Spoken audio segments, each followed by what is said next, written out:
So for those reasons, it's quite difficult, to get a good idea onto the stocks, onto the shelves. Whereas with bad ideas, they tend to be very easy to explain. Good ideas tend to be very complex and elusive and difficult. Like those concepts that I mentioned earlier, like nothing and eternity and infinity.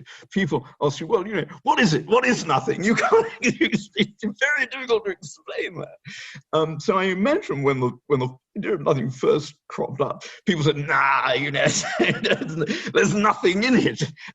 Nothing will come of nothing. Indeed, in very early texts about it, you can see this resistance. You can see in early Brahminical texts, in the Upanishads, you can see people really wrestling with this notion of nothing and very often condemning it as meaningless, literally meaningless. So, whereas if you've got an easy idea, you can sell that.